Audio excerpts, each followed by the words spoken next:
Last షాట్లో చెప్పాను కదా, అమ్మ వాళ్ళు ఇంటికి వెళ్ళిపోతున్నారు, వాళ్ళ ముందు ఫీల్ అయితే వాళ్ళు కూడా ఫీల్ అవుతారని. ముందు రోజు నైట్ అంతా బాగా ఫీల్ అయ్యాను. అందుకే ఆ ఫొటోస్లో ఫేస్ అలాగ అయిపోయింది. ఇంకా వాళ్ళు ఇలా ట్రైన్ ఎక్కి ట్రైన్ మూవ్ అవగానే మళ్ళీ ఫీల్ అయ్యాను.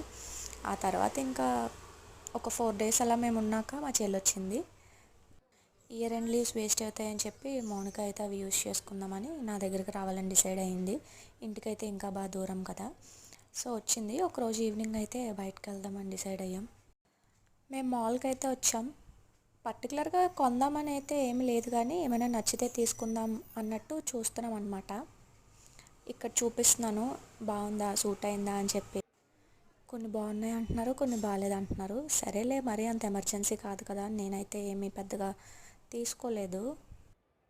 క్రిస్మస్ టైం కదా, క్రిస్మస్ థీమ్ భలేగా పెట్టారు. ఇదైతే మాకు చాలా బాగా నచ్చింది. మంచిగా ఫొటోస్ తీసుకున్నాను. దీని రిలేటెడ్ వీడియో ఆల్రెడీ నేను ఇంతకుముందు పెట్టేశాను.